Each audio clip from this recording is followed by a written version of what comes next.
So Germany, what a bunch of dicks. Why is Germany always the dick? You know what? It's funny because like you would think that They'd learn. no, well. So we're talking about World War I today. We're talking about the German invasion of Belgium specifically because there's a lot that goes on in World War I. We're not going to try to cover it in one episode. No.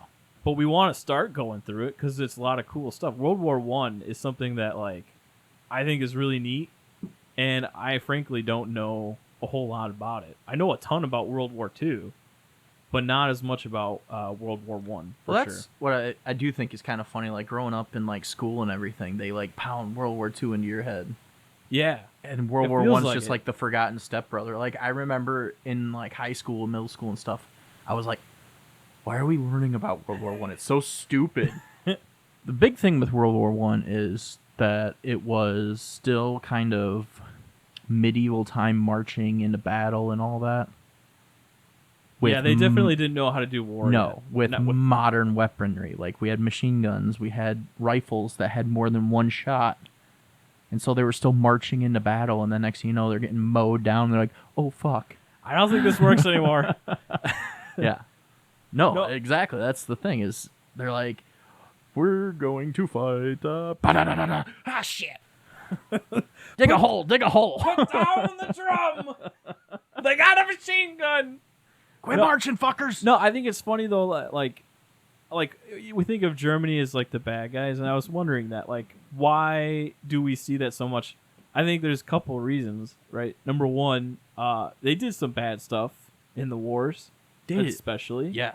Like, not just war this crimes. Belgium thing, but I don't know if you heard about World War II, but, like, there's the whole genocide thing that happens. Just a little bit.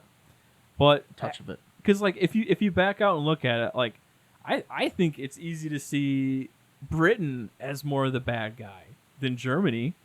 Because most of history, I feel like Britain is the bad guy. For sure. Britain's the colonizer, just shows up and takes over everything. Britain's the jackass that's super loaded and talks all prim and proper, owns the world. They have boats. They think they're so cool because they have boats. Beans for breakfast, bitches. The beans for breakfast, bitches. Someone needs to liberate them from those assholes. But no, actually, Germany in history is looked at as the bad guy, and I think part of it is just how horrible they are in the two big instances of them acting out. And I also think it's because they lost too, right? I think no matter what, when you lose in history, the victor gets to write it. But so today, we're talking about the German invasion of Belgium. So this happens like right after the whole war starts. We did talk briefly. We had a whole episode. I was going to say, we had a whole episode on it. About Franz Ferdinand, the Archduke, that got shot. That basically was the trigger of World War I. Cause, bang, bang. Because Austria-Hungary started fighting, and then Germany was like, oh, we'll back you guys. Don't worry about that. And then it just kind of led into everyone like, fuck, now we got to do something. Yeah, I mean, and in that, we talked a lot of... snowball effect. Yeah, for some reason, too, at this time, all of Europe is, like, ready to go to battle. Like, for some reason, everyone's just super worked up. Maybe someone needed to get laid. It seems like, even like Belgium. So, like, one of the big things I wanted to talk about today was, like, why did Belgium fight in this war? Like, they could have just let Germany pass through them and get to France. I know I'm jumping ahead. But, like... They really could have. They could have, but then instead they were like, no, we're Belgium and we're proud. But... Time to die. Without jumping too far ahead, there is a lose-lose there. There is. But just because of all the treaties and everything. There's some weird setup. Yeah, like if they let Germany do it, they'd basically be... An Axis. Yeah. Axis power. Yeah, they'd be, one of the bad guys with them. Yeah. So even though they did nothing except for just let them walk through their country.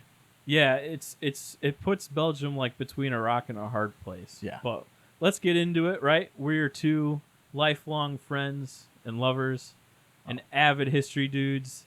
And Nate, I think, has Tough something... Mudder finishers. We did a Tough Mudder. You don't have the logo on your front. Yeah, I don't... You just have an orange sweat. I don't deserve the logo. I skipped like 4 of the obstacles. 4 of our 12? Yeah, because I was like, There you go. I don't think I can do that. And plus, like, some of them, you had, like, a long line. Yeah. Dude, tell me what's going on. You have twins coming, Yes. and you have some news. We found out the genders. What's your guesses? I'm guessing a boy and a girl. Think a boy and a girl? You are 50% correct. Oh, shit. 2 boys. Hey, my man! Woo! Way to put the stem on the apple, you son of a bitch. Yeah. Dude, that's awesome. 2 boys. They're Dude. growing very close together, so they're doing good. Good That's heartbeats. But seriously, like, maybe our kids will get married, you know, someday. That'll make us, like, what? In-laws? Lovers? Oh. Oh. I mean, we already are. So. Ew. We have a special person to announce our show today, so we'll play that here. Oh, yeah. Welcome to the podcast.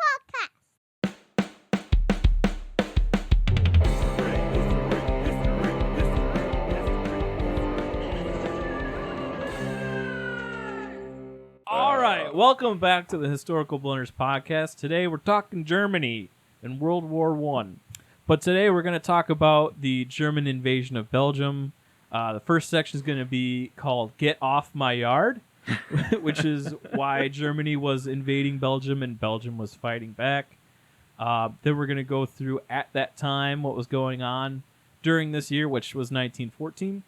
Then we'll cover... Which, ironically, 90% of the events was World War I. Yeah, everything I looked at, I found some stuff that's cool. So did I. But, but a lot of it was like a war was going on. Like, I know, but what else? What else was happening? I'm a pacifist. So the Belgium civilian resistance and German response, because that's the bulk of the atrocities that happened and why we're talking about it. We'll do trivia, and then the militaristic response and the impact on World War I in general is the last section. So a lot of stuff to cover. It's a pretty neat story, especially I think World War I, like we talked about. Pretty excited to get into it. Yeah. World War I is just awesome. But yeah, so Germany decided to go to the war with the world, as they tend to do. This is what was going on. Germany and Belgium were in a weird position because Germany was like, hey, we're going to war with everyone. And Belgium, you're in my way. So Yeah. Germany in the beginning of World War I had a plan called the Schlieffen Plan, named after a general who was Alfred von Schlieffen. Alfred von Schlieffen. What an original name. And what I think is really funny about that is that Schlieffen suggested this plan in 1905. 9 years before they did it. Is that right? Yeah. I don't know if it was specifically to that, like, we're going to invade Belgium, but they're like, this is what we need to do. Because he really prided himself on knowing military history and stuff. He wanted to emulate Hannibal, divide and conquer, not have a two-front war. And so... Makes sense. Yeah. Well, it makes so much sense. Super smart, yeah. Has to work, though. That's true. It's funny that, like, so they're just sitting around in 1905. Like, that's what all makes the me German wonder. generals, and they're like, he's like, We could do this. we should kill France first, and then go to I Russia. feel like that was just everybody back then. Everyone just hated France. The other general's like, the fuck are you talking about? So no, the plan in specific, it was Germany was going to go sack France and fight and destroy basically France and Britain in that effort in one sweeping move and like in classic German fashion, like a very fast lightning style attack. Blitzkrieg. Right. But that was World War II. It's a similar mindset to Blitzkrieg, but it's a highly different No tactics. Perbiton. Yeah, less meth for the ruler.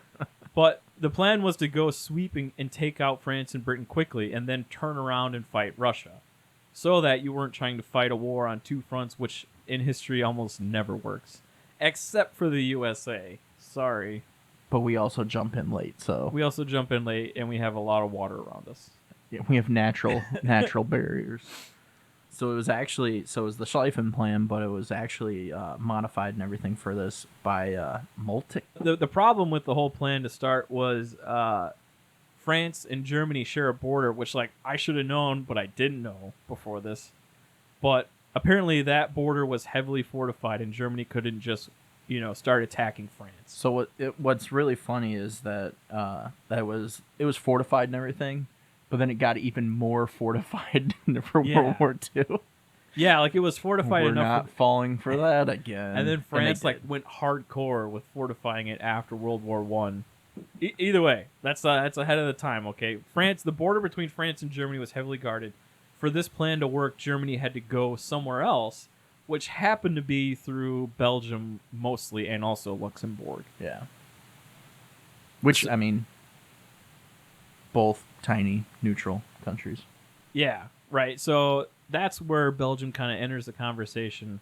But in order for this whole thing to work, Germany had 6 weeks to take out France and Britain. Yeah, that was their estimation of how long it would take Russia to get there. Which I feel like that might have been a little bit aggressive. Fast. Yeah, I feel like, I mean, even back then, there still wasn't that good of transportation. But it didn't work out anyways in the long run. So that takes us to where... So what's going on with Belgium? To understand what was happening with Belgium at this time, you have to talk about the Treaty of London. So that was signed in 1839, which was like a whole 80 years before. Yeah. And but essentially, at that time, Belgium was decided to be a big boy and have a seat at the table. And actually be their own country. Yeah, they were supposed to become their own sovereign state. And everyone would have to agree that they're not gonna take out Belgium. We're gonna be nice to them. We're gonna give them a seat at the table. We're gonna let them grow. Right. Then maybe we will. Then eventually, yeah. I feel like maybe that's what Germany thought was happening. They're like, we can't kill them yet, but eventually. It really ends up like Belgium gets totally fucked out of all the two, even World War II. Well, yeah. But especially here in World War I, now that I've read about it, it's like, damn, they just got taken advantage of pretty bad. So everyone had to agree, you don't get to attack them. They are a neutral state. They're not allowed to make any alliances. Yeah. Is a key thing. And that's what fucked them. Because of that position, they ended up getting taken advantage of by both sides, I would say. Because I agree to that. Yeah, because Germany says, we're going to go through their place anyways and get to France because we need to win the war, and we expect you guys to stand down. And Belgium is like, get off my yard, and some of our civilians are going to run terrorist attacks, guerrilla style, and our military is going to resist, right? Because we don't want to piss off Britain, and because we don't want Britain on our bad side. So what's really ironic about the Treaty of London is that with Belgium being neutral, since they can't really defend themselves, they're supposed to be supported militarily by 3 different countries if they were invaded. Want to know what those 3 countries are? Britain, Great Britain, France, Germany. And Germany. Whoops. It's like, why Germany? Why? No, but essentially at the end of it, right, there's a German general who called the Treaty of London a scrap of paper, and basically Germany wiped their ass with it and said, fuck this, we're going to do what we want to do. It's the German way. And the problem is Belgium just like totally refused to submit. Yeah. So they were sort of encouraged, like we said, to defend themselves as their own sovereign state. But I have a hard time understanding why they fought so hard. I would have put together like a fake fight. Be like, we show definitely some resistance to see what would happen. Right, but like, don't try to have all your people die in the process. Yeah. Because the people in Belgium, they had started to really get an identity. They were very proud people. King Albert the First was the ruler of Belgium. I'm so gassy.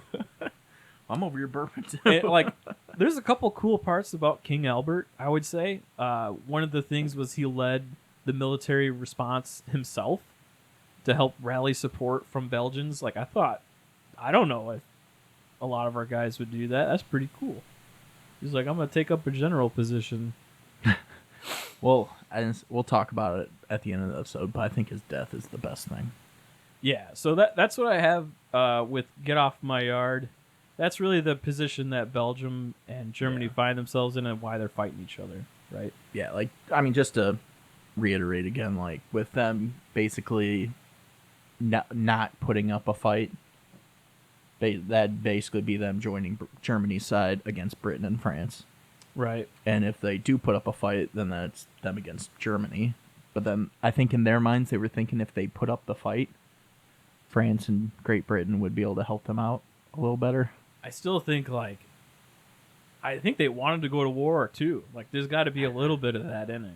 It could have been, the pride in the country. They were, getting a little too proud there for a moment. They're like, we're big boys now. Fuck these guys. We're going to stop them. And then they're like, oh, shit.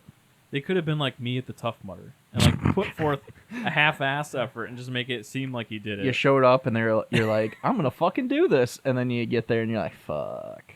Well, like, a lot, yeah. I mean, that's where we find ourselves, right?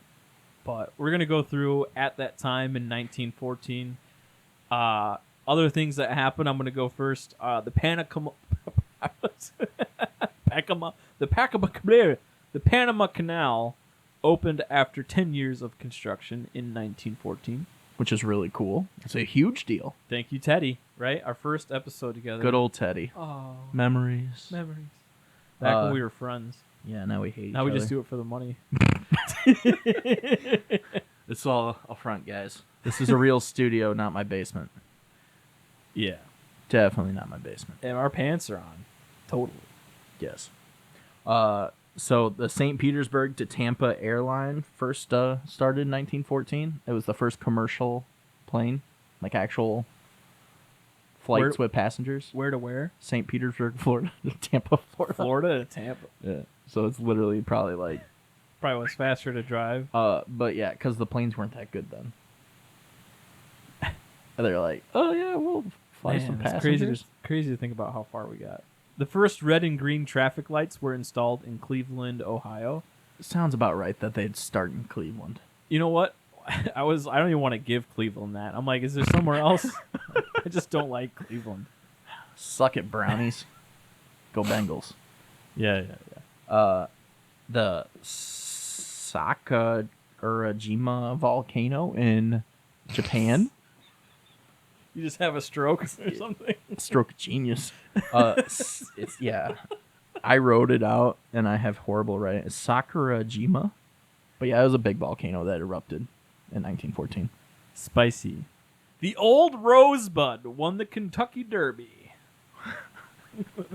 I had a couple rosebuds the other day when we were doing the Tough Mudder, I'll tell you that much. Jesus Christ. And something a little cooler and history related, the first stone of the Lincoln Memorial was laid in 1914. First stone of the Lincoln Memorial. Mm-hmm. I thought it was done earlier than that. That's surprising. You think they do it like right after he died? Now there's still a good chunk of the country that was like, woo, at that time. So they're probably like, we'll wait. I guess, yeah. Had to marinate. Blues music finally went mainstream for the first time. In 1914? Yeah. W.C. Handler released St. Louis Blues, and it was an international hit. We should listen to it later. The blues. I love the blues, dude. But next we're going to cover the Belgium civilian resistance and the German response, which is a little bit strong, just like a lot of German things. Yeah. Because, Germany. Gotta love them. No. Hey, man, they got good food. They have good beer. Maybe they have good food. It's just sausage. Have you had European sauerkraut? It's very different. I don't know. Probably not. Neither have I. Oh. I heard it's good. You made me believe that you have. So, the German invasion happened. Not a whole lot of Belgians really thought it was going to happen and or even thought anything was happening. Okay. They were denial. Yeah, they were just kind of like, we're fine. And then they showed up and they're like, oh, fuck. Germany's like, hey, guys, we're here. You don't mind if we destroy everything? Yeah, we're here to commit war crimes. Actually. Yeah. So with them actually showing up as rapid and as crazy as they did, it actually did cause a lot of panic. They're like, oh, shit. Like, it's happening now. They're blitzing. Yeah. In a Krieg fashion. Not yet. Too early. That'll be for my grandson. No, only like 25 years later. Yeah, you only lived 20 to years like later. 20 back then, right? So That's about right. Especially Okay, in so Europe my during the son- Great War. So even though they were obviously outnumbered and outgunned, because when I looked it up, they only had like an army force of like 130,000 total. That included like everybody. yeah, it was 10-1. Yeah. It was 10-1 Germany versus Belgium. Not a good. I saw 7-1, but Well, fine. 7-1. I think- Also not good. I think it was 7-1 actual military, and then with the civilian help and everything, I think it was 10-1. Yeah, I think there was a lot of Belgians that were Because there doing some was a dirty lot on the of side. huge civilian militias. And I think that's the problem, right? You have some of the Belgians that were like fighting Germany in a guerrilla style that probably pissed off Germany to no end. And that is a big thing, is that because it wasn't just Belgians, it was a lot of French too that helped that with the guerrilla warfare and all that. And so they just got pissed because they did run into some French. And so with it happening as much as they did, that's when they just kind of flipped the switch of, fuck you, we're going to do Well, and everything. And this is where propaganda gets involved too, right? A huge thing in Germany is they start feeding propaganda back. Oh, the Belgians are setting up terrorist strikes here and there, and there's guerrilla style We're warfare. just trying to pass through. And like this is the first time a war has happened where like, it used to be, if you're gonna go to war, you stand in a line, and you get shot at, and you just Might deal get with hit. it. You You might get hit. You just deal with it because the guns suck anyway. But then it's going to take 10 minutes to get shot at again. right Now they actually have bullets with right. rounds. Things are different now. Yeah. And either way, like, you can be effective in that kind of style, but it's not honorable. People aren't used to that kind of style of fighting. They're still used to the formal fashion. Yeah, they were still marching and all this and that. And then now with the guerrilla warfare and everything with real weapons, it got turned to psycho war very fast. Right. And the Germans were like, these people are evil and dishonorable. And I think the big thing is they were whole plan was basically, we're just going to walk right through. There's not going to be any resistance. We're just going to walk right through. We're going to knock out France. Instead, they actually got held up. Yeah, I mean, there's a decent amount of frustration that boils over, I think, on top of that, right? And that's when they start, the war crimes. So, right, I'm not going to make this the title of the episode, but this whole period is called the Rape of Belgium. Yeah. Right? Well, I mean, it's like the rape of Saigon and stuff like that. Like, that's just a term they use and really bad. I mean, because there was a ton of sexual assaults, Oh, yeah. and there was a ton of pillaging, a ton of stealing, Oh, they did awful things. anything and everything they possibly could to Belgium to stop them.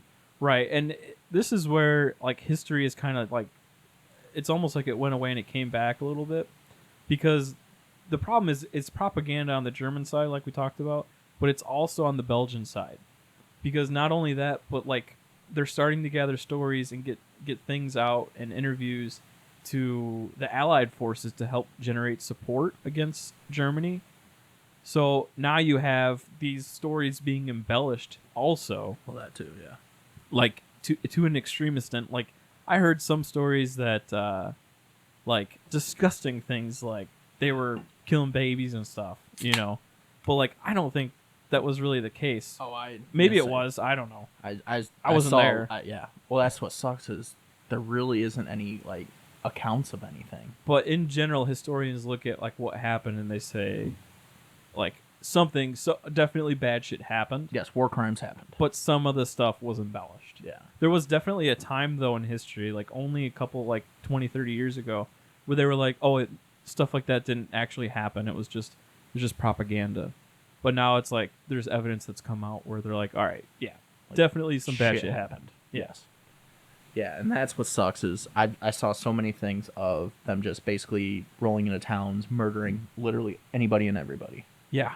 Raping the women, killing children, killing the men, sending them to forced labor camps, burning down their houses, and that's where a lot of the civilian militia started, was just they were just trying to protect their homes. Yeah, I mean, this is where the whole world is like, oh man, war is super bad. Yeah. You know? War as hell. And like welcome to World War One. I mean, this was like the first battlefield. It was of the World first. War Yeah, One. it was the first modern war. Yep. That's why it was called the Great War. Yeah. Great. That's because it was the big one, and they didn't think anything else was going to happen after. Yeah. It was funny. So one of my coworkers said, "Was like, so when did they actually like start calling World War One World War One?" I'm like, honestly, I don't know. I'm like, I know they called it the Great War up until World War II happened, and then honestly, I don't know what they started calling World War II World War II. That's a good question. So I'm like, shit, that's some like late night, not being able to sleep, go down the rabbit hole thoughts. Thanks a lot, Nate. It had to be at least till after World War II. To call it World War One and World War Two. Someone's just like, you know what? We'll just call it World War One, World War Two. You can't just call it the Great Next War. The next Great War. That sounds awful. WW2 and WW1's way cooler. I don't know. We'll write a movie and call it the next Great War. See what I don't want to happens. see another Great War. Maybe. I can't even do a Tough Mudder. It'll be a little easier than that. You'll just get shot right at the beginning. You're fine. One of the big things they call an atrocity because they did burn a library down at a university in Louvain. Supposedly it was like 230,000 Louvain? I don't know. I'm not drunk enough yet. But it was like 230. I don't know how to say that either. Yeah, which for me, that is one of the things I hate about wars is just the amount of shit that gets destroyed, the history and all that. Seems like Germany especially did that. Well, because Germany likes to erase everybody. Yeah. That's their goal, is just to erase them. We're better than everyone. Everyone needs to be us. Like, that is why, in World War II, they just decided to steal every, artifact. Only back then. Now Germans are nice. Anyways. Yes, so they burned the books. They burned the books. They basically destroyed the entire city. They killed over 200 civilians. But then similar shit happened in Dinant, Adenine, and other shit too. But I love watching you. I think what I read, it was like 6,000 civilian deaths in Belgium. That's not nice. No, I mean, it's just people, not militant. Yeah, it's a problem with propaganda. I think the German troops literally hate it, and a lot of the German officers let a lot of things happen too. Like at first, especially. Oh, they probably fed into that shit like crazy. Yeah. Eventually, they kind of were like, guys, come on. All right, stop with the pillaging. Guys, calm down. So with this happening, with the invasion and everything, the Belgian population, a lot of them decided to start fleeing. Because if you weren't murdered or raped, then murdered, they put you into forced labor camps and stuff like that too. So a lot of them did flee. That was a huge crisis at the time. A lot of them did go to like Great Britain, France, and stuff like that. Makes sense. Get out of there. Well, hell yeah. So basically when Germany got there, they took over, they destroyed everything. They took over food supplies, resources, everything. They just wanted to be in charge of every last aspect. That's kind of what happens. I think when a military moves in, if it were me, I'd be like, okay, Germany, you bunch of assholes, here's our stuff. Take what you need and get out of here. If you're getting robbed. Yeah. If you're getting robbed, I'd be like, this is the easiest robbery you'll ever do. Here's my stuff. Leave me alone. I don't want to die. That would be how I would do a robbery. That's how I would have approached as Belgium. That's good to know. Maybe put up a fake defense. A fake defense? Dude, yeah, if you need money, just hold a knife to me. I'll give you everything I got. I don't care. Shit. We need more beer. Yes, right away. So I can't even do a Tough Mudder. So yeah, with them being in charge of everything, it led to food shortages, just disruption of their economic system, the forced labor camp and all that. So with all that happening, a lot of underground resistance popped up. Hell yeah. The Wolverines. Remember Red the Dawn. Alamo. Red Dawn. The Alamo. They would, hide Allied soldiers. They'd start doing, the anti-German propaganda. Hell yeah. And they'd sabotage German operations. So See, Red Dawn. There's part of me that's like, all right, I'd be pissed too if I was going through there and they're doing a bunch of shit. Yeah, actually, one of the funnier things I saw was German preachers were like, or no, not German. Belgian preachers were typically targeted by German military because they thought that the Belgian preachers were like organizing resistance against the military, the German military. Like, no, we're just telling you to love Jesus. So it was common for them to target like preachers. I can see that. I mean, they have authority. Yeah, it makes sense too. Like they're not gonna blame me as a preacher, so like I'll be the one to organize some stuff.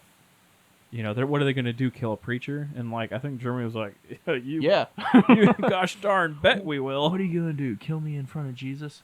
Yeah. Yep. Yep. Shit. Well, that didn't work so well. So yes. What's really cool is so a lot of countries decided to like start aid to Belgium, and Herbert Hoover from the United States. Herbert Hoover. It's a good name. Should I name one of the boys Herbert? Herbie Hancock. Herbie. Dude, yeah. Hancock. What are you gonna name? Dude, I would be honored. I'm not naming Jacob. Oh man, come on. What's your man. middle name? I don't know if I want Andrew. I knew that. Yeah, fuck that name. That's one of my bosses. Come I on, fucking man. hate. Sorry. I was the best man at your wedding. No, you weren't. Oh, that's right, I wasn't. That was Mr. Brett Eugene. I know. That's okay. I've been best man twice in my life. I've only been best man once. It wasn't your wedding. Yeah, well, you're Dick. not my best man. Frankly, you're kind of an asshole. I mean, that's fair. I understand. I'm kidding. Especially then, we were young and drunk. I would be honored if you'd call your son Jacob. I might call him that when I'm pissed at him. Jacob! God damn it! I believe it's time for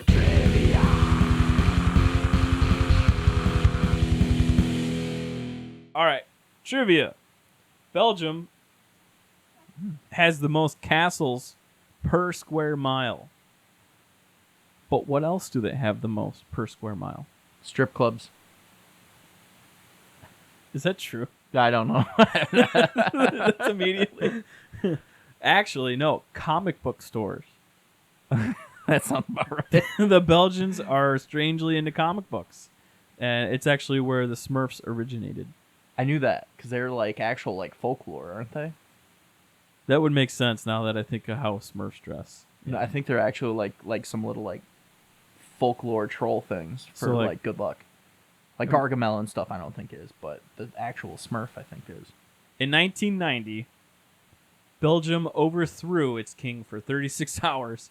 Like, overthrew, not actually overthrew him, but like For fun? for well, For funsies? because they wanted to pass a law that he was like Against. personally. And I thought that's kind of interesting way to do it. It still feels like maybe just like let it happen anyways. We're then. going to overthrow you. Well, it's actually a controversial law. And what was that?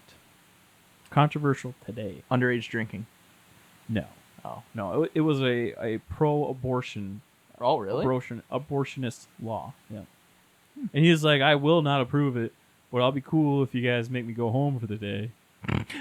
I will willingly guys do it. leave the room. Belgium's got some funny stuff like that in history. Belgium is just kind of that weird place. Seems like it. What is Belgium's top alcoholic drink? I'm gonna say schnapps, but it's probably beer. Beer. That makes sense. Yeah, they have a lot of different kinds of beer. They're like famous beer. I cannot pronounce it, and I'm not gonna try. But it's made from like cherries and stuff. Sounds very good. I think Belgium is like the artisan center of Europe. There is a lot of art there. Like art, chocolate is really good. Yeah. Like different level good. Like I remember someone in school brought some like Belgian chocolates, and I was like, what the hell was that? And what I love though is like the the best difference thing. of European chocolate to American chocolate. I was used to Hershey bars. Yeah. So what's funny is those taste good to us. Over there, it tastes like vomit. It's whatever I don't think it tastes like vomit. No, that's what they say. it it's tastes like whatever- you're eating plastic. It's probably. like whatever additive they put in it. yeah. It basically makes it taste like you're like throw up. I could see it. And I'm like, and that's what we think is good chocolate.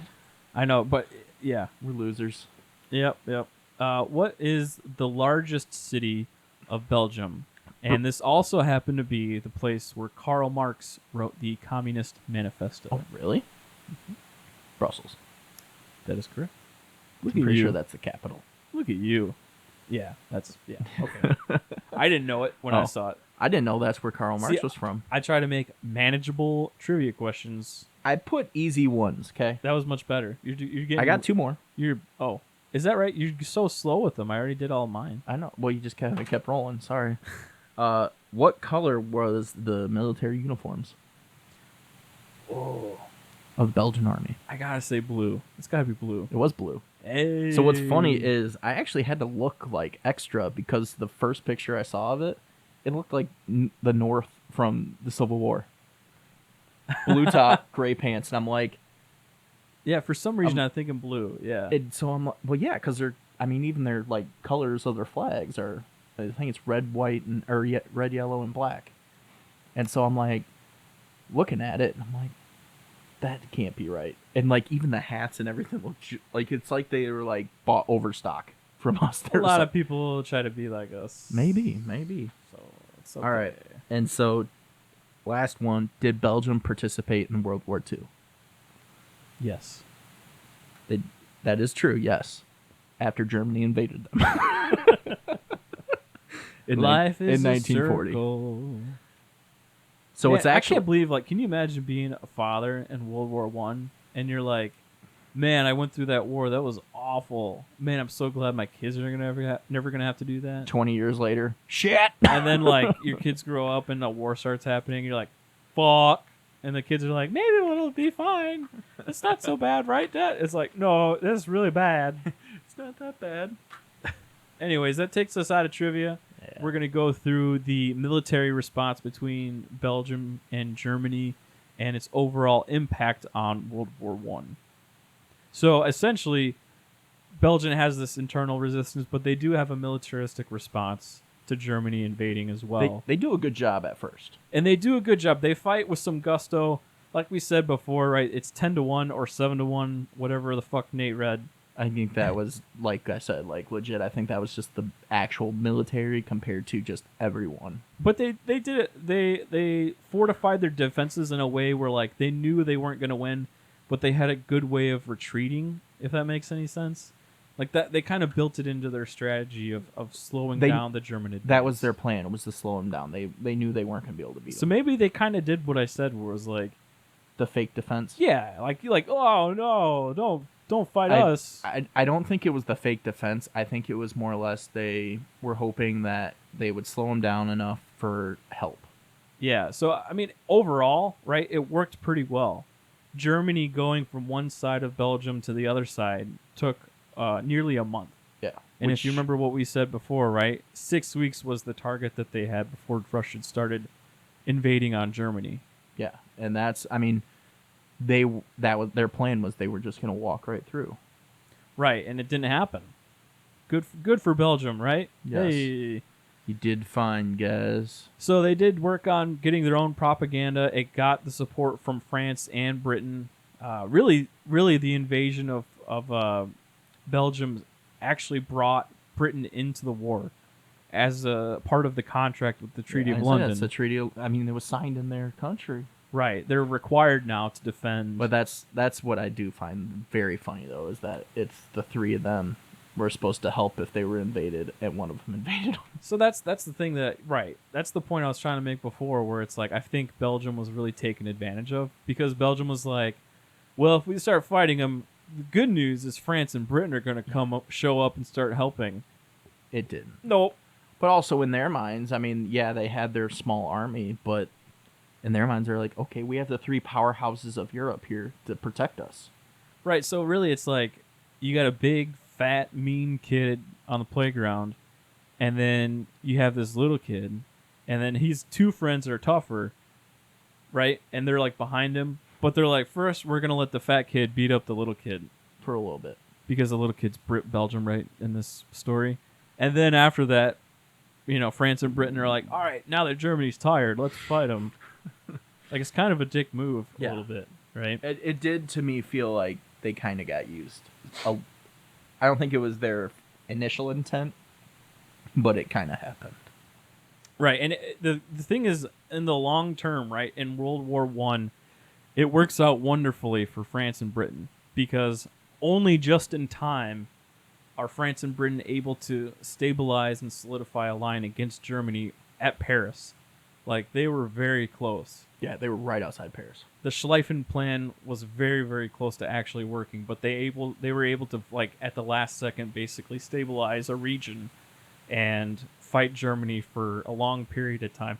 Because basically, Germany pounded through Belgium and Luxembourg, got to France, right? They started moving into Paris, and then and then France and Britain dug in, and now you start to have the trench warfare. Did you mean to write trench?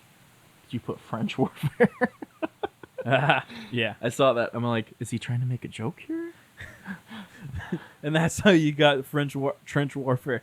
It's funny, like, French warfare and trench warfare are very different, because French warfare is just like, we quit, we win. Even though they were like the strongest military maybe I'm for French. years. Maybe I'm French. Like, I can't do a I'm tough French. letter. That makes sense. Weirdly. Huh. Yeah, my mom's side's French. My dad's side's Scottish. That makes it's a lot of weird sense. contradiction. One's very, very outspoken. The other one's just like meh. Maybe that's why I like. I don't know why that makes sense to me so much. I think it's because you strangely like weird things like cooking and baking, and What's wrong with that? that's what I mean. That's what something a French person would say. Even though it was the Scottish side of the family that taught me how to cook and bake. I want to talk about what happens with Belgium after the war, because long story short, Germany ends up losing, and they fight Russia on one side, and France and Britain on one side, and they end up running out of resources and they lose the war. We show up late. And America shows up. It's like, what's up, motherfuckers? We show up after everybody's dead and tired, and we're like, guess what? We have energy. Yeah. You guys ready to go to war? Woo! So you'd think after the war happened, right, the whole world would be like, oh, man, we're so sorry, Belgium. Like, let's make sure we get you taken care of. So that's what I find very funny is in almost every war, it seems like, the like four major guys do fine. They steal the money, they get everything, they get all the stuff. And then poor Belgium's just like, meh. That's the thing is, like, they were taken advantage of not just in, like, the sacking of Belgium, but they were not helped at the end of this because, right, they do the whole Treaty of Versailles thing, and basically Britain and France and Russia take a shitload of money from Germany. Yes. And They destroy Germany. Right. And in the meantime, Belgium's like, hey, what about me? And everyone's like, get out of here, you little bitch. Here's $3 million, get the fuck out. So King Albert I, that dude we talked about before, he traveled. I really liked him. Yeah, I liked him too, right? So it's cool. He goes to Britain, and he's like, hey, guys, I would like something for Belgium. And they were all like, nah, you go fuck yourself. But also in that, he said, I don't think we should charge Germany so much that you guys are planning to do, because I think that they're going to get angry and come and get revenge someday for it. Foreshadowing. Man, history smiles upon King Albert I because he was right. Treaty of Versailles was the worst thing in the entire world. Yes, the Treaty of Versailles basically just built World War II. Yeah, it was like, well, we'll see you again in 20 years. We know it's going to happen again, but we're going to enjoy the spoils for 20 years. Essentially, that's what happens. Yep.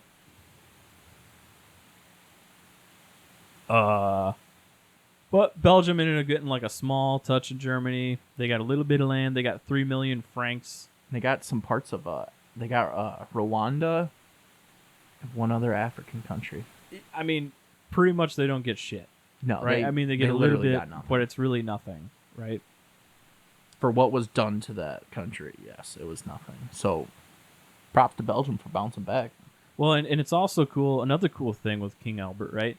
Britain at the end of this was offering to guarantee Belgium's borders in the future. only if it promised to remain neutral. So let's think about it, right? You just got sacked. Because you were neutral. And at that time, Britain was responsible for coming and helping you, right? Yep. And what did they do? They didn't do anything. No, they failed miserably. So then at the end of it, Britain's like, tell you what, if you don't pick a side in the future, you stay neutral, we will protect you. Belgium's like, you think that we're so fucking stupid or what? Like, I'll give Albert props. He remained to his word till he died. And then his successor flipped him back to neutral. yeah, right. Leopold III. But at the time, King Albert was like, no way, Joseph. Yeah. But Jose. Jesus Christ. I hate you. So, one of my favorite things about King Albert was how he died. How did he die? I don't know. So he actually went on a rock climbing adventure and then never came back, and they're like, what the fuck? And then they went and found him. They found King Albert the pancake. There's like, oh, here he is. Humpty Dumpty sat on a wall.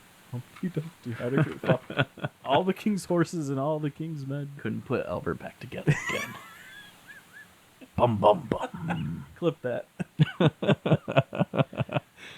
So yes, that is our show on the rape of Belgium. Yeah.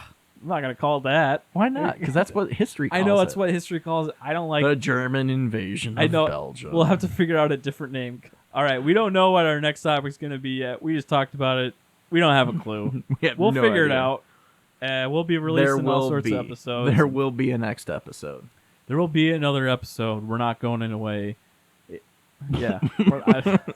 We're not going in away. We're not going away. We're sitting promise. right here. I'm going to be farting in this basement. My name is Nate, and I approve that message. Yeah, I'm a tough mutter. I'm a big boy. Anyways, I have a medal. If you guys do enjoy the episode, please tell a friend or leave a comment on Apple Podcasts. You can follow us on Facebook, Instagram, TikTok, and YouTube, right? Is also where we post a lot of our videos. So hope you guys are enjoying it. I think we're having fun with the video thing. We're having a blast. And if you don't want to tell a friend, tell an enemy. Yeah, tell an enemy. Find a German. They're not that bad now. It's okay. My friend is Joe. He's not German. He's the nicest German. No, he's German now. Oops. Hope you guys had enjoyed the episode, and we'll see you next time. Bye.